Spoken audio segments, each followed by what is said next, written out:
Thank you, Dr. Goering.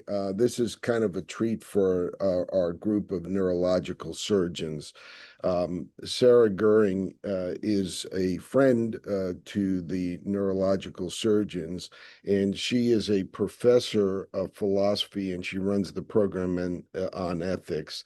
Uh, by way of lineage, she did her undergraduate work at University of Illinois, Urbana-Champaign, that great science institution, and earned her PhD from the University of Colorado in Boulder in philosophy.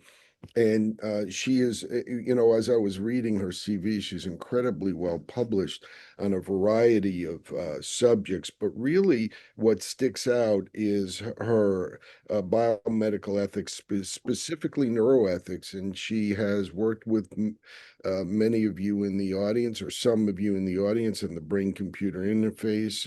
She also has written on the philosophy of disability in children and women. So very diverse, but specializes in neuroethics. And Deidre said, I think this would be a great subject for Grand Round. So thank you, Deidre, for suggesting it.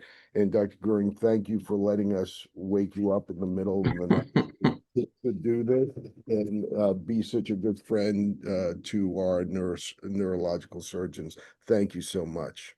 Thanks for having me. So, as you said in the intro, I'm in the philosophy department at UW, but for the past, I think, almost 15 years now, I've been working with a neuroethics research group that we started when the UW Center for Neurotechnology started, and that's the way I got to know Jeff Ogeman and some other people who are in neurology and neurosurgery here. And I'll say I did a lot of these other things in my philosophical life previously. And starting with that center, I thought, well, I'll do this for a summer or maybe a year. And it's really taken over my research area. And I'm just really delighted to be here to tell you a little bit about some of that work that we do. So a quick outline of what I'm planning to talk about. Who are brain, well, maybe I go back. This is about caring for brain pioneers. And this is the title of an NIH R01 in neuroethics that my colleague Aaron Klein and I are co-PIs on. And we're really thinking about supports for the people who volunteer to undergo surgery and be part of these long-term studies. So a quick outline, who are the brain pioneers? Then we'll talk a little bit about our methods. As a philosopher, a lot of my work has been more conceptual or normative argumentation, less empirical, but with this group, we've developed qualitative interview skills and focus groups and that sort of thing, surveying. And so we also have some empirical data to share about our interactions with brain pioneers. A little interlude about philosophical work on caring, thinking about these research participants as more than just your typical participant, talking about a study we did looking at different kinds of support categories, and then a little bit on moral entanglements and researcher responsibilities to the people who are in these studies. These were the learning goals I shared, knowing that I needed some learning goals. So just understanding who the brain pioneers are and how they're positioned in these long-term studies, being able to identify forms of support that they say they need or desire for successful participation, and then thinking through researcher obligations to them. So who are the brain pioneers? Primarily, these are people who identify as disabled people. The group that we're talking about primarily in this study are people with a spinal cord injury. Of course, people who work in implantable neural devices know that they span from, devices like brain-computer interfaces that primarily read out from the brain to allow control of some sort of external device like a cursor or a robotic arm, to devices that primarily put stimulation into the brain, to ones that are bidirectional, that really try to have some sort of marker, neurological marker, to determine when to stimulate. And sometimes that's combined with BCI in order to provide some sort of somatosensory feedback from, say, the robotic arm. These people are participants who undergo a surgery. They go through recovery after the surgery. There are recording electrodes put in their brain on the surface for motor cortex or parietal cortex. Usually, sometimes there are also these stimulating electrodes and sensory cortex. And many people, this varies by the particular study we talk about, but many people are going into the lab sometimes 3 or 4 or 5 times a week, usually for at least 2 or 3 hours at a time. It's over, more typical is 1 to 5 years. In our study, we talked to somebody who's been in a study for 10 years, going 3 times a week for 2 or 3 hours at a time. And when they're going in, they're in experimental sessions, basically training to control the external device, a computer cursor or a robotic arm, through very focused visual or motor imagery. And then as they have that sort of imagery, the device is learning to recognize a certain pattern of neural activity in order to drive the cursor. And then they do basic control tasks or video games or other things to sort of test the capacities there. Some of the people in my world, philosophers or ethicists, have written papers calling this doing things with thoughts, or really investigating what it's like to use a BCI to be an agent in the world, controlling things just through your visual imagery, but controlling something outside of your body.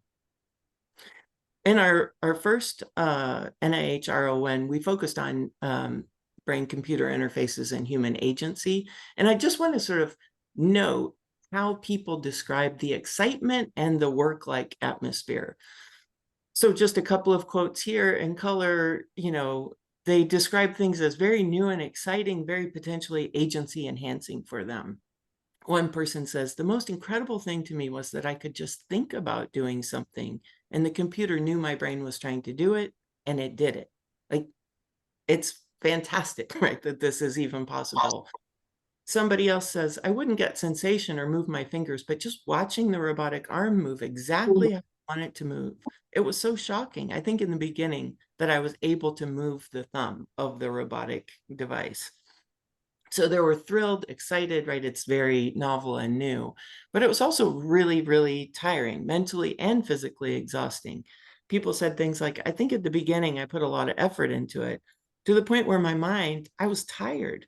My arms were tired, as if it were my hand, as if I'd actually been doing it. And that still happens. My arms get tired. I put that in because I just think that's fascinating, right? These are not people who are moving their arms. They don't have control over moving their arms. But through their visual imagery and trying to move the robotic arm through their concentrated imagery, their arms got tired, or that's their felt perception that their arms were tired. Somebody else says, oh, it's very hard. In fact, it's physically draining as well as mentally. Like I said before we met up with you guys, when I'm done with the session, I'm beat, especially when we're doing new things I haven't done before. Or a third person, I don't think I knew this either, how tired I would be after a session, because by the time I would get home, an hour ride to get home, then I'd naturally get put in bed and I'd go to sleep for a couple hours because I was tired from working. So these are some of the brain pioneers when we think about the people that we're talking about.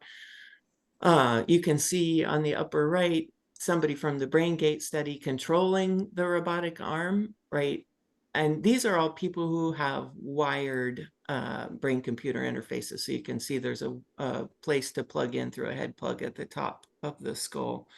And on the bottom right, this is a group of study participants, past and present, who have joined together to form what they call the BCI Pioneers Coalition, which is a group of people getting together to think through how they might help bring people into this arena of research, and also how they might influence certain factors around policy and ethics that have to do with the studies.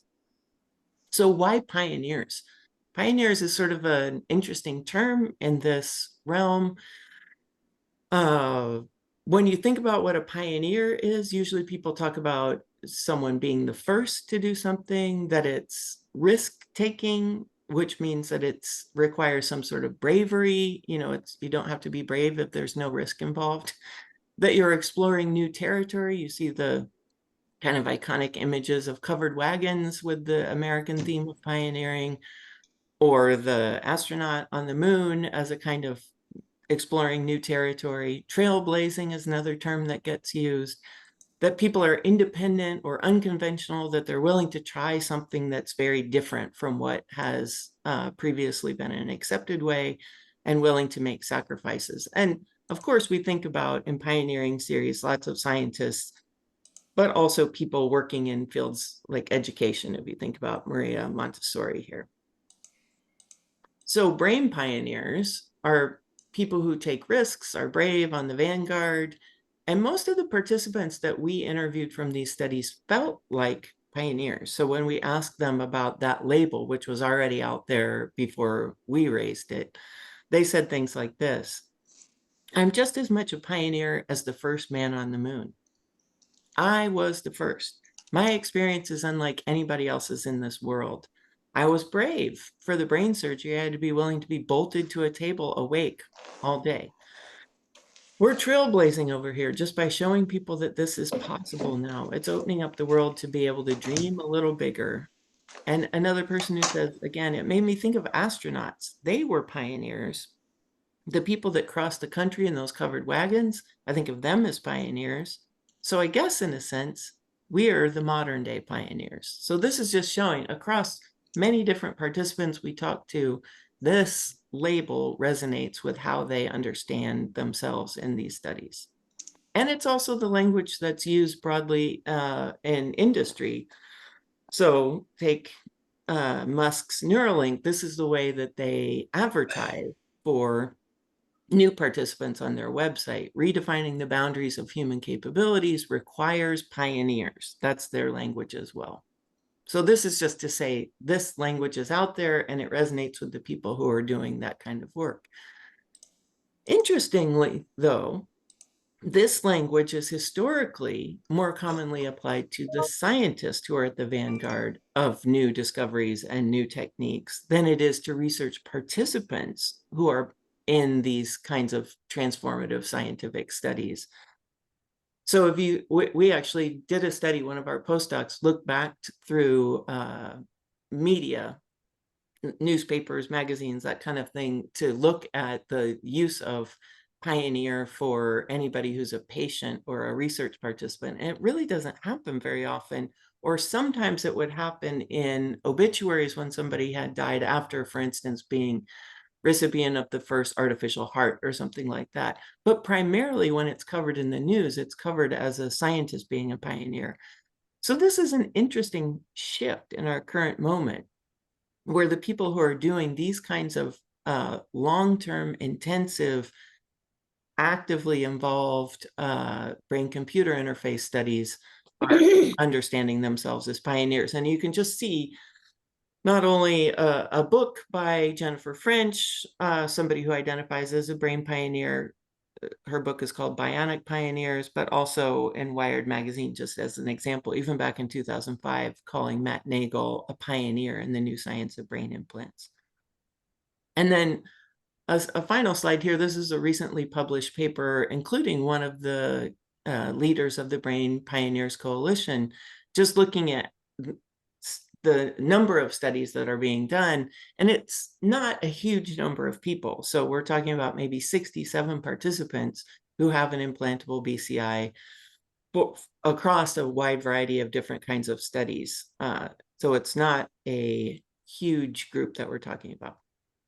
So our methods, we do semi-structured qualitative interviews with implantable neural device participants and their support partners. So we are curious about what it takes to succeed in a study like this, especially when they go on for quite some time. We did 60 to 90-minute interviews. I'll just say, most people want to talk to 90 minutes and could well go on, but we stop at that point because they have a lot to say about their experience in these kinds of studies.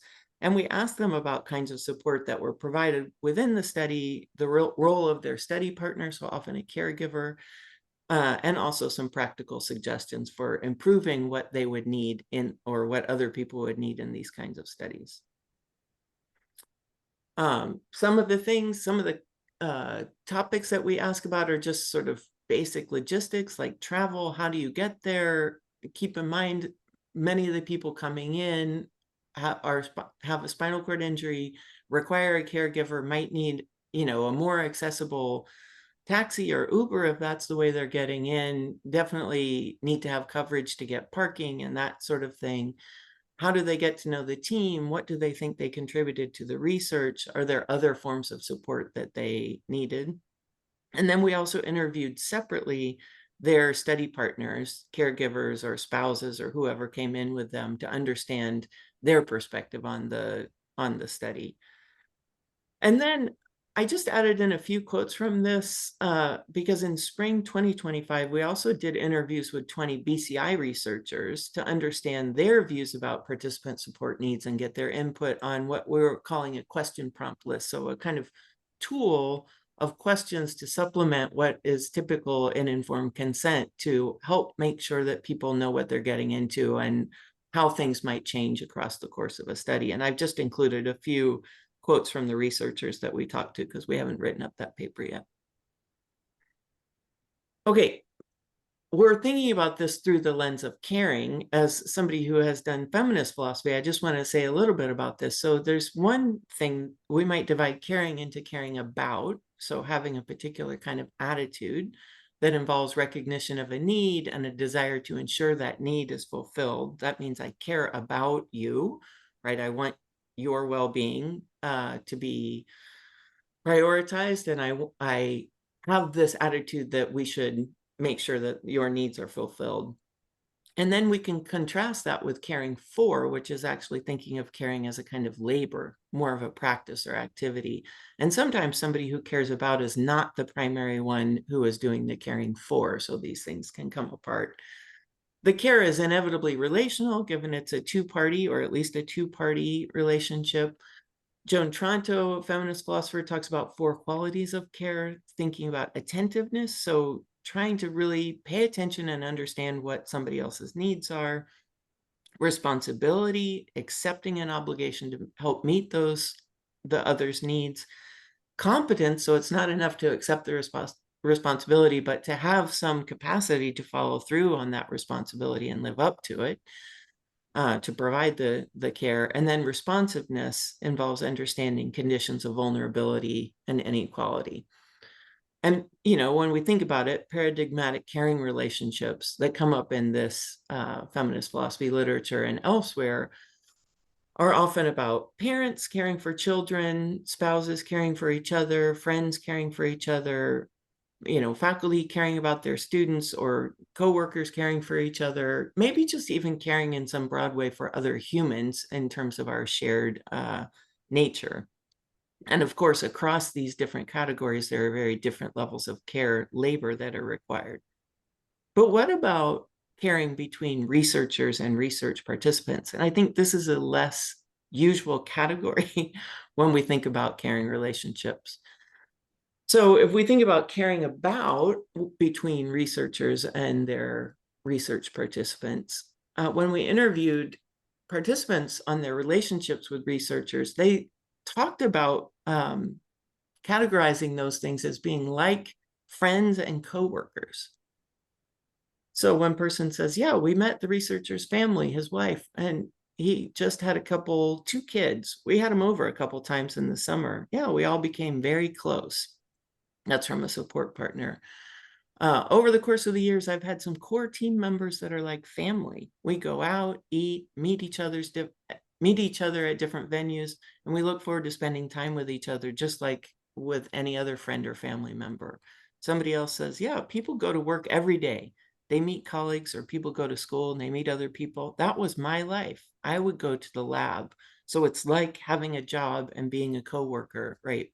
And this person goes on, that was the only structure I had in my day. The researchers were there, and that's how it happened, how the friendships developed. And I want to say it's not only the participants who have this view, but in our spring study, when we talked with researchers, just a couple of examples here. Yeah, we see participants in BCI studies often building relationships with researchers beyond a research subject relationship. The participating study becomes almost like a job or a duty for them, participants. I often will say that these are not really research subjects. They're not even research participants. I'll call them research partners because they are just as invested in the research and the progress of this study as the researchers themselves. And somebody else, a BCI researcher, says, we normally say we're all part of the same team, maybe is more common than friends, but I think I think friends would be accurate as well. That is how they describe each other. Now, I just want to step back for a second and note, this is atypical for researchers and research participants, because the typical research participant is not a friend or coworker, but more of a subject or object of study. Typical clinical studies rely on individuals who volunteer, often for relatively short studies. If you think about early phase clinical trials, it's just to assess the safety or effectiveness of a medical intervention. Or sometimes for longer, when you have a longer term study, it's more of a cohort study designed to assess certain correlations between health conditions and other factors. And it's not very deeply involved. People might come in once a year or something, but not 3 times a week for hours at a time for five years. And also, the researcher norms typically involve professional distance. So the friendships that form in these BCI studies are atypical, and they may make researchers somewhat uncertain about their roles, especially given power dynamics. So when a researcher says, this work is so important, as he's noting the complexity of working with a participant for years at a time. Right, the people need each other for the study to continue, and so there are just different kinds of relationships that form there.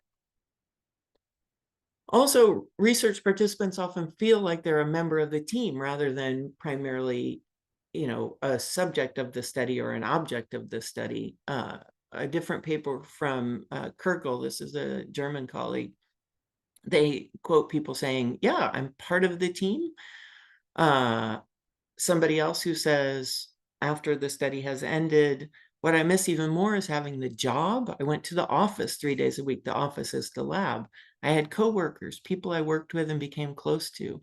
I miss the camaraderie of working with the group. I miss having a place to go, something to do every day. And then one other person from their study says, it was all of us together. That time really was extreme. We saw each other very often and we were like a small family. From our own studies, we hear similar things. As I started to engage more with this project, seeing the potential benefit, I feel like I never left the profession. This was a former nurse. My contribution is here. Somebody else says they appreciated being seen as more than a lab rat. That was her language.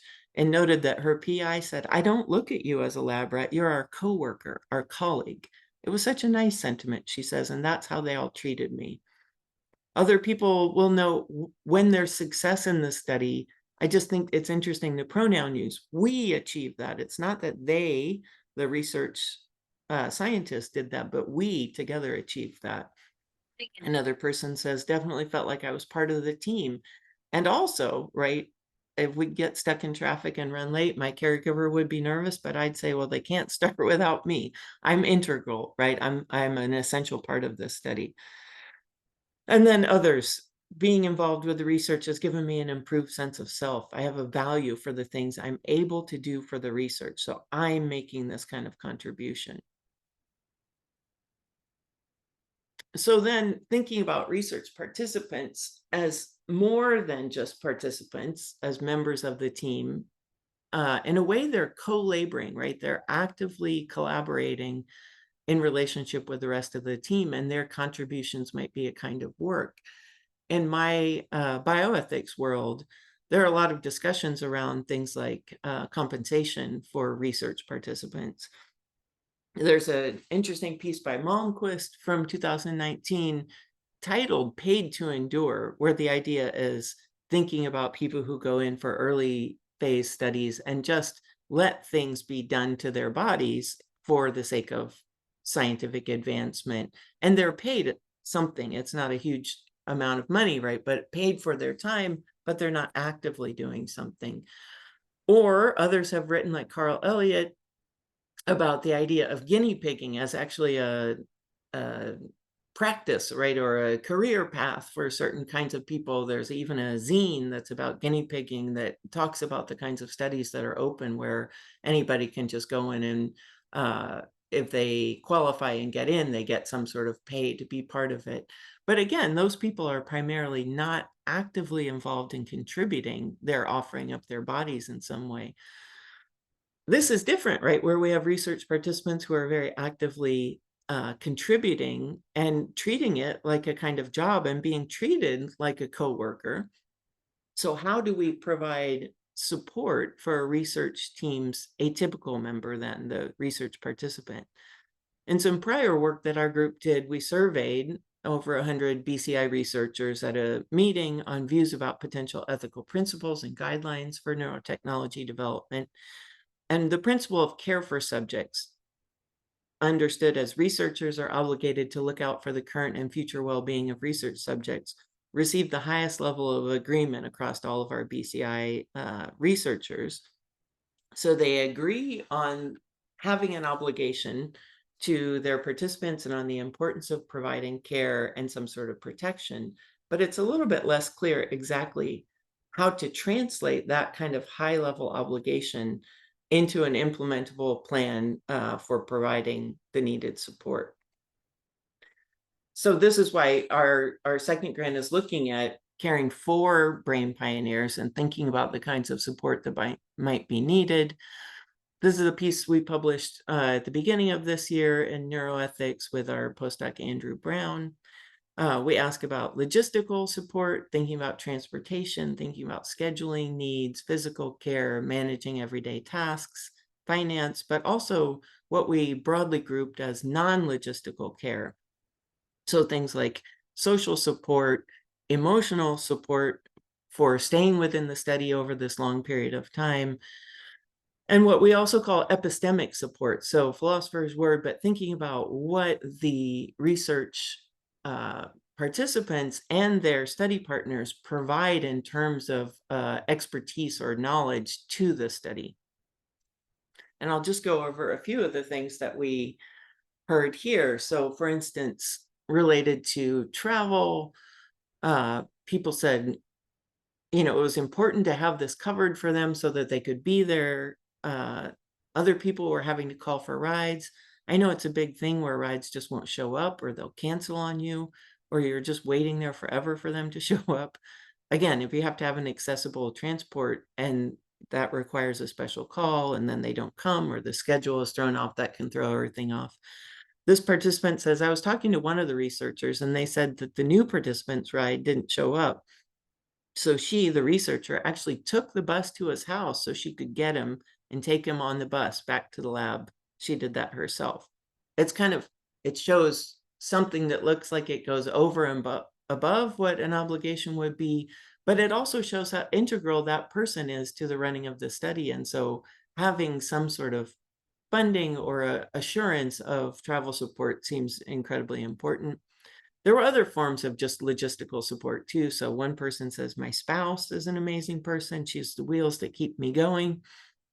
She's very much the person behind the scene of things. And I couldn't do the study if she wasn't involved. So that shows us that there's an ecosystem of support behind the person who's coming in to be the participant. Then in terms of social support, I think here I want to point out how much the participation in the study provided to the participants who were often in recovering from an injury, a spinal cord injury, trying to find their footing again and trying to find a way to have a job, to find a purpose, to feel needed, given we're all living in an ableist society that often adds, you know, extra hurdles or obstacles for somebody who is living with a disability and trying to re-enter regular social life or have access to typical goods. So one of the support partners says the research was very positive, not only for her, but for me, because it gave her some purpose, I guess you could say, after the accident. It helped her mental state. A participant says, just everybody that did work with me, I'd get to know them a little bit more personally along the way. Every morning when they hooked me up, that took about 10 minutes, and we'd catch up with each other. How's your night? How's your day? How's your weekend? Right? We're socializing just like coworkers would do. Yeah, they were just genuine people, says another person. Researchers would talk to each other, having their own conversation. We'd all be in conversation rather than just everyone focused on me. It was like that the majority of the time. So we're all working together in this. Somebody says it gave me the opportunity to be out there again in the public. So it's a social benefit for me. And prior to that, it was always people helping me, and I wasn't able to help anybody physically. The chance to actually be able to help was an overwhelming factor in getting into the study. So having this opportunity and being treated a particular way within the study provided this kind of social support that participants identified as a need. They also identified the need for emotional, we called this emotional, sometimes it translated into motivational support. And often this was tied to needing a caregiver or a study partner to help them. So one person says, my dad was the one closest to me through the whole time. He's the one that was my support. I told him everything. Every time I was feeling miserable, I talked to him, right? I needed that support. A caregiver says about the participant, she doesn't really ask for a lot of support. There are times when she'll just be feeling down. She'll just cry, and you just have to kind of give her a hug and wipe her face and say, it's okay, right? It can be frustrating in the study. And so there's the need for this sort of backup. That research participant says, researchers encouraged me to look at the study as a marathon, not a sprint. If we couldn't do a certain task one day, that was okay. Maybe we get to it the next day or the day after. We didn't have to get to every task on the first try every time. And that made me feel a lot more comfortable if a task was taking a while to learn. They also talked about motivational factors being things like changing features of the experimental sessions to keep the particular individual motivated. So in a way, personalizing things that they would do. Right around the time this pioneer had to end the study, another started. He was very different minded than the first one because he had more of a video game mind. So when they started planning stuff for his study, they went off a lot of the gaming stuff for him because he thought that way. I know they changed up a bunch of stuff for him. So again, this is not typical scientific research study, which is often very controlled across the different individual participants. But here it's very finely tuned or personalized to the particular person so that they can keep that person interested and motivated over time. And one other support partner says, yeah, there were times when the pioneer wouldn't be in the mood to go do the research, and my support would be to encourage her to say, you signed up for this, you need to stick with it. Now, what about epistemic support? The researchers were taking notes themselves, says one person, but it would very much help to have my support partner there because sometimes they'd go back and say, now, what was that number last time we did that test? What did it say? And before they could look it up, the support partner would say it was 12 attempts or something like that. She'd be able to get answers for them faster than they could because the support partner was part of the study there all the time taking detailed notes. In another case, they included both the pioneer and I, this is a support partner, as co-authors in the research paper. We reviewed the paper when they first wrote it. People also talked about the way that they learned to trust the researchers. They didn't laugh about my need to question everything and to know the why behind everything. They were absolutely willing to have those conversations with me, and their willingness to include me made it so much easier to trust them because I wasn't just a number. And the final person says, monkeys can't say, I don't feel good today, or I don't feel like working for you today. The monkeys can't say, can you change that color or make it a little bigger? The monkeys couldn't say that, but I could. Just calling out that when you have a human participant, there's this extra contribution that's made that's not possible in other settings that allows them to contribute and help to improve the protocol. So given the long-term nature, given the many contributions, given the social relationships that are formed through this time, our group brought in this work from philosopher Henry Richardson, and yes, had to make sure about Henry Richardson on moral entanglements to have a frame for thinking about what's going on here and the kinds of obligations that arise. So moral entanglements are understood by Richardson as a relationship that develops when one party entrusts another with information that would otherwise be private. The entrusted party accepts this waiver of privacy rights, and the two parties find themselves with what he calls a created intimacy. Moral entanglements create new vulnerabilities and new responsibilities as a result. And Richardson was really writing about ancillary obligations. So, for instance, doing a study and then having the study end, and whether or not researchers have an obligation to people where they discover something in the course of the study that they could care for or provide some sort of care for. Do they have that kind of responsibility to their research participants? But we think it fits well in this context of the long-term BCI study, because the research participant becomes vulnerable to the researcher, becomes dependent on them for the kinds of social relationships and care and sense of purpose, takes on uncompensated risks and burdens. So most of the people are not compensated more than the cost of parking, if they get the cost of parking. And they develop very close relationships with them, as we've just shown through all of these kinds of qualitative interview excerpts from the transcripts. So what should follow from this development of a moral entanglement?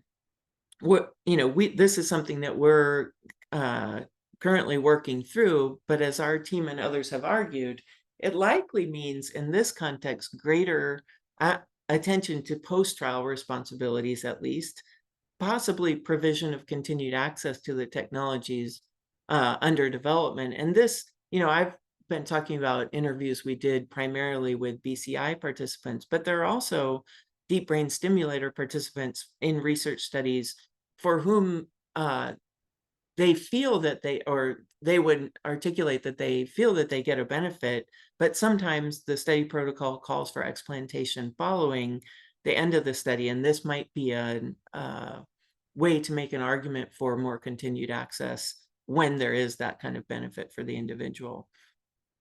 And I think it also means greater attention to and provision of support within the neurotechnology study. So not just after the study ends, but also in the context of it. And what would that look like? One thing is to think about different modes of compensation. So again, there isn't much compensation as a norm in these studies. It's a complicated topic to raise, because we, of course, have these concerns, ethically speaking, about not wanting to have undue inducement with, a higher rate of pay in order to bring people in, but also when people are working in this way over a long period of years, we want some sort of recognition of what they're doing and what they're contributing. So one participant says, yeah, the participant is asked for his caregivers to be available, and that stuff costs a lot of money. For example, my caregiver, I pay her almost $4,000 a month, whereas on the research, I'm getting maybe $300.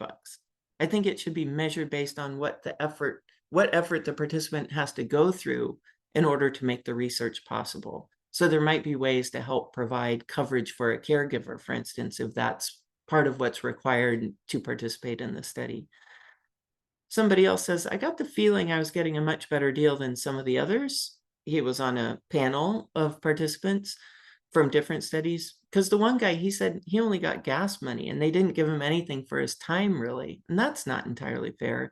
I think they owe fair compensation and to really look at what they're asking these people.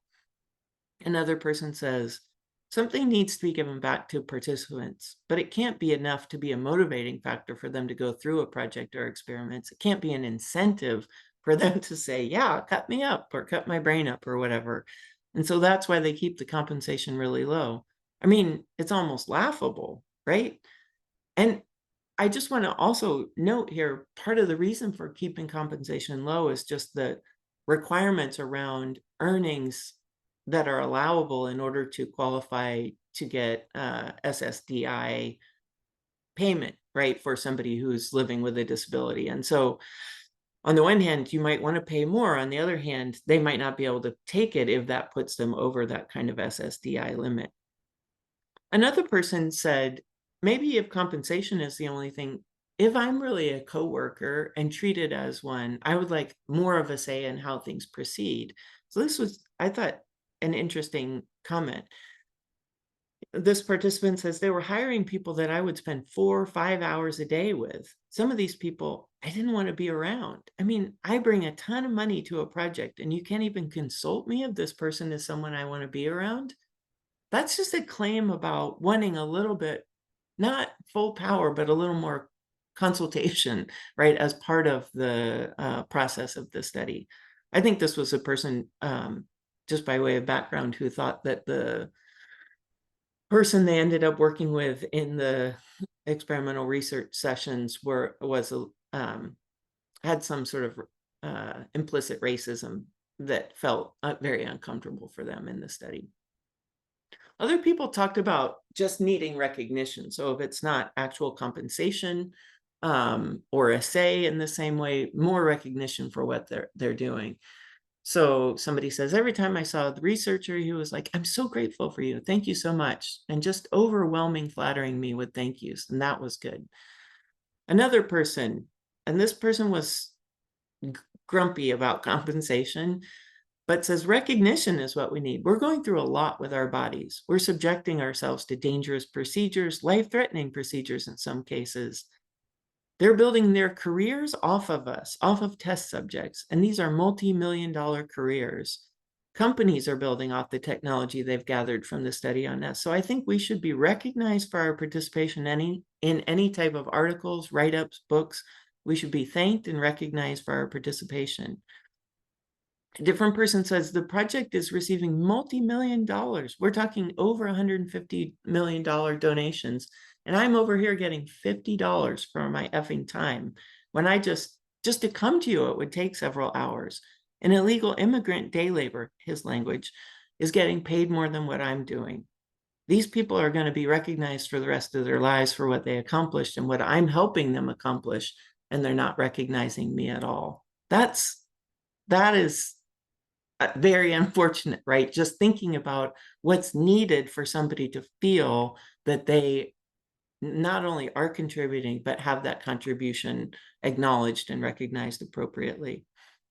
And one last person says, I hope if anybody gets some network time, they'd mention my name, show a picture, right? I also think this idea about wanting recognition flies in the face of many sort of typical ethics around treatment of research subjects or participants because of a sense that you need to protect their confidentiality, that you should, make sure that they aren't recognizable in studies that you report and that sort of thing. But because these people are often feeling that they're doing a job and contributing in different ways, they want that kind of recognition, or what we have commonly heard is that's a thing that they would desire. And also, when we talked about support, they talked about longer term commitment. So for people who exited studies, it was a huge loss for them in their psychosocial world.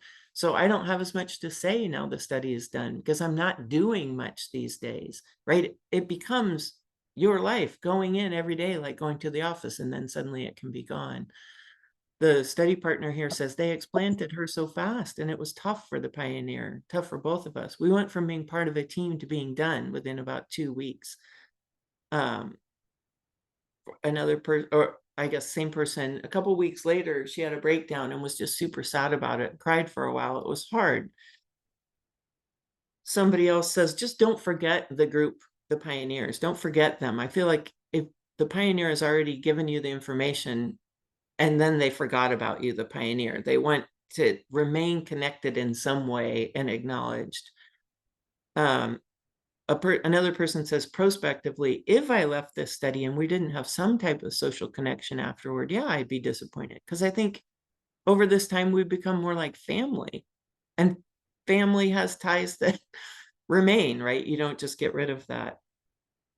And in an earlier study we did, somebody said the project did lack preparing me for how I was going to feel when the project wasn't part of my life. I do want to share that. It's been very depressing. I haven't been able to replace the project, unfortunately. Right. So just recognizing through that moral entanglement that there might be an obligation to provide some support for transition help as somebody is exiting a study.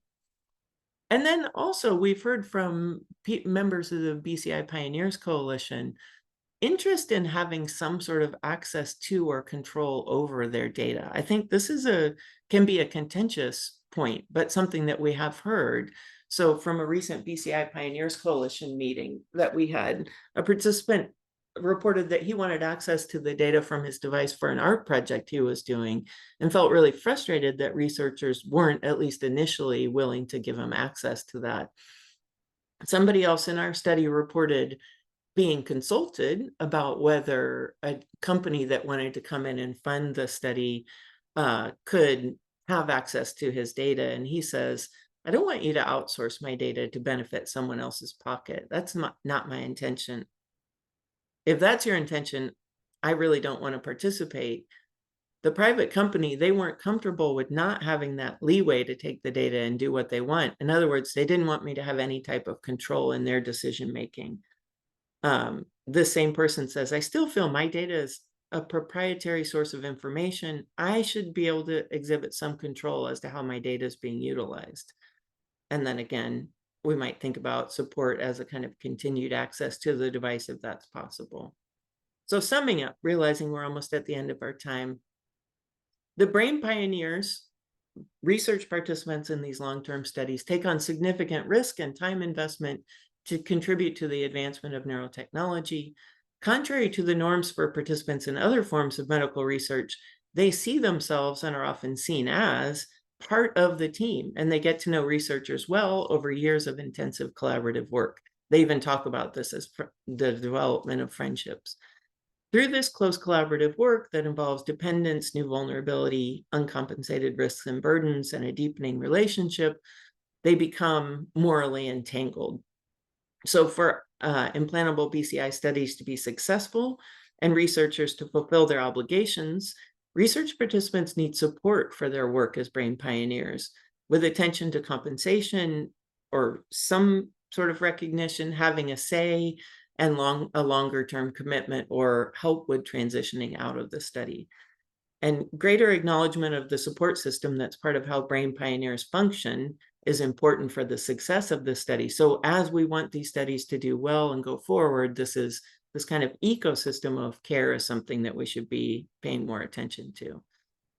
Thank you for listening. And there is my lovely morally entangled team. It's morally entangled because some of them have moved on from UW into other positions, but they remain involved in trying to write up some of our studies. And I really appreciate what they've done. We've built relationships that keep us in touch over time. And there's just a list of references. I'll go back to that one. Thank you very much. And I'm happy if anybody has questions to take any.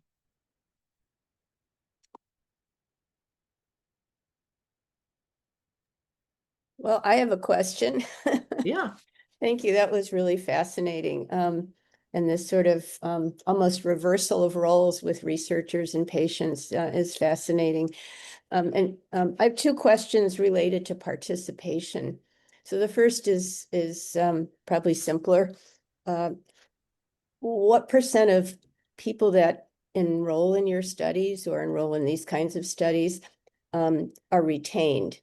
I.e., what's the dropout rate given how intense they are and how dependent they are on others? So that's one question. And then, the second question is, we talked briefly about Sharon Terry, who is an American health advocate. And in 1994, she founded an organization called PXC International when her kids were diagnosed with pseudoxanthoma elasticum, which is a rare disease. And there was virtually no research done on that disease. And she initially organized patients around the country and over time empowered those patients to work with researchers and really influence the kind of research that was being done. and also to fund research. So they became sort of a major influence, a major player in all the research done on this disease. And so kind of leads me to a question. You've given so many examples of participation, why not, on both ends of the spectrum of researchers and the patients themselves. And I just wonder what your sort of Gestalt assessment is of the complex mix of why people participate. Is it, altruism versus empowerment, personal satisfaction, recognition? What's your overall kind of synthesis of all the reasons that you've put together? Yeah, great question. So percentage of people who drop out, I don't know that I have a good quantitative percentage, but as a just broad sense from these studies, a lot of it depends on the condition, right? So for spinal cord injury, I think most people, once they're in it, they're committed. People will drop out more because they get an infection or something has to end their participation. For other kinds of devices, that we have some cautionary tales where companies will go under or not continue to fund, and then that ends the study. But if the study continues and the person is healthy and able to keep going in it, then I don't think dropout rates are very high. Some people might just, have something else that comes up. They need other things they need to move, and then they drop out. But some of the people we talk to also work with communication implanted BCI devices for people, say, with ALS, and then given a progressive illness, right, there are just going to be complications longer term over what's possible there. And I will say, in different parts of our work, we've also talked a lot with participants in DBS studies. And I think, people who are getting a benefit, let's say using a DBS for a psychiatric indication in a research study, want to stay involved in the study, but also can't maybe afford all the time. We talked with one participant who said her family was really leaning on her heavily. You've got to get to work. You got to start doing something else besides this. And the researchers in that case reached out to talk with the family members about what she was doing and the importance of that. And so I think it's a complicated ecosystem, right? Where, in my experience, most of the participants, once they're in, would like to remain in, but they need supports in order to do that. In terms of Sharon Terry, I looked through the things that you had sent. I think it's a really interesting comparison case, because in many ways the BCI Pioneers Coalition group is similar, right? They're a group of people who have come together having had this common experience, who broadly would say, and this, we've seen this in our qualitative interviews too, that they would do it again. That they appreciate the experience, they learned a lot about it. Maybe getting to your third question, like, why do they participate? They want to make an impact. They want to give back in some way. They want to try something. They want to have purpose, right? And they're scientifically minded. They trust in science. And so people aren't going to sign up if they don't have that level of trust at the get-go. But even given that, they have things that they would like to see, right? So there are things that happen to them that they don't think should happen, and that they think the studies could go forward and make adjustments based on their feedback. And so they banded together to try to help influence policy around how the studies are designed, and honestly, to try to provide protections for people, especially as they're exiting studies, because that's something that across the board people talk about as an incredibly difficult transition. Thank you. You bet. Rich, you're muted. Mike, you have a question. Sorry. Thank you. Yeah, thank you. It's a very, very interesting talk. And it occurred to me that many of the things you're discussing are applicable beyond this particular type of research. And, as I was listening, the thought that came to mind is, when we go through our IRB applications and training and research ethics and so forth, we're sort of into the mechanics of respect for persons. But what I hear from this is that they're also asking to treat me as a person. To me, that's the big takeaway from this. And I wonder what your thought on that is. Yeah, I think that's a nice way to put it. Yeah, respect for persons, like IRB might set a baseline that these are certain things that have to be there, around consent and making sure that there's continuing consent and the ability to exit from a study. But yeah, I think in these studies, what we have heard is that the people say, I want you to recognize what I am giving up and what I am contributing, because I value that and I see you valuing it, but I want that recognized within the context of the study. And I think just based on the researcher interviews, often researchers do see that, but then, I didn't include this in the slide set, but there are also some forms of discomfort because we do have this norm of professional distance.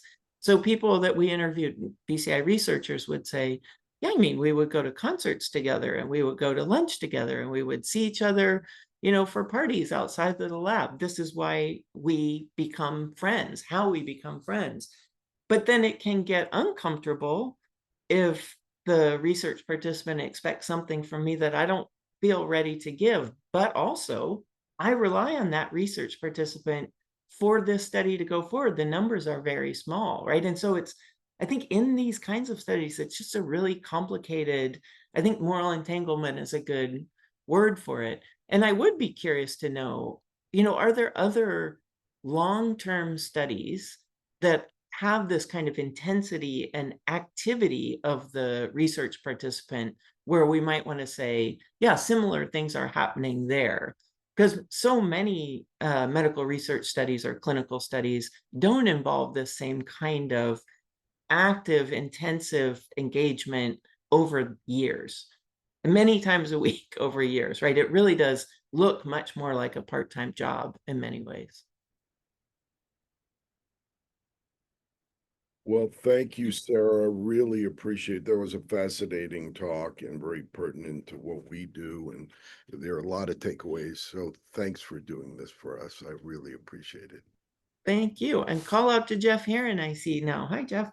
Jeff, Who does a lot of this help and support for people in studies. I happen to know. Yeah. It's always been a pleasure working with your team, Sarah. I started out when I was a graduate student working with Tim Brown, who was being advised by you, and then also now, of course, continuing to work with your group as we do our stroke work. It's always been a pleasure. So yeah, it's great. Thank you.